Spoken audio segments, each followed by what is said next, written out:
ضجت مواقع التواصل الاجتماعي بأنباء انفصال النجم كريستيانو رونالدو عن حبيبته عارضة الأزياء جورجينا رودريغز.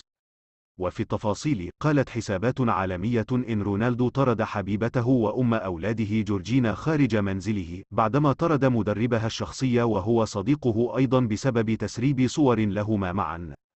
لكن على ما يبدو أنها مجرد شائعات لا أساس لها من الصحة، إذ شاركت جورجينا صورا لابنها وهو يقلد بطل مانشستر يونايتد الإنجليزي بعد تسجيله هدفا في مباراته الأخيرة.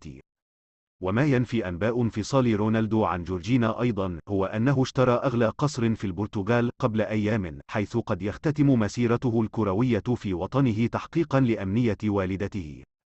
وأكدت صحيفة ماركا الإسبانية أن رونالدو وشريكته جورجينا رودريغيز اشتريا قصرا في منطقة كاسكيس الراقية بالبرتغال بقيمة نحو 11 مليون دولار، ولكن مع أعمال تجديده وجميع الإنشاءات التي سيدخلونها عليه سيصل سعره إلى 21 مليون دولار.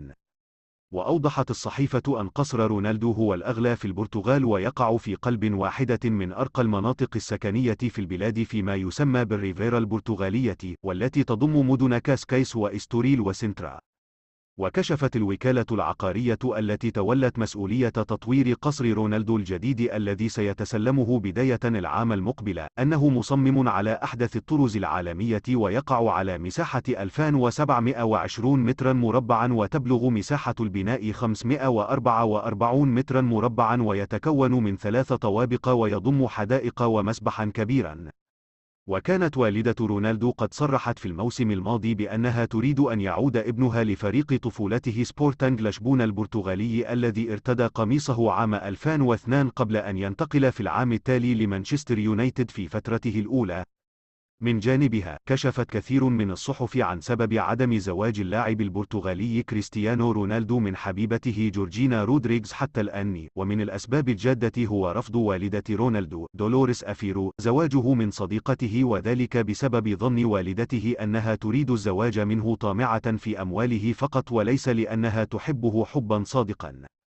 وعاش رونالدو وزوجته قبل عدة أشهر، وتحديدا في أبريل نيسان 2022، خسارة مأساوية بعد وفاة أحد طفليهما التوأمين حديثي الولادة. ونشر رونالدو آنذاك على حسابه في تويتر: ببالغ الحزن علينا الإعلان عن وفاة طفلنا، إنه أكبر ألم يمكن أن يشعر به أي أب، فقط ولادة طفلتنا تمنحنا القوة لنعيش هذه اللحظة ببعض الأمل والسعادة. وتابع: نود أن نشكر الأطباء والممرضات على رعايتهم الماهرة ودعمهم، نحن جميعا محطمون، ولطفنا نطلب الخصوصية في هذا الوقت الصعب للغاية. ولدنا، أنت ملاكنا، سنحبك للأبد.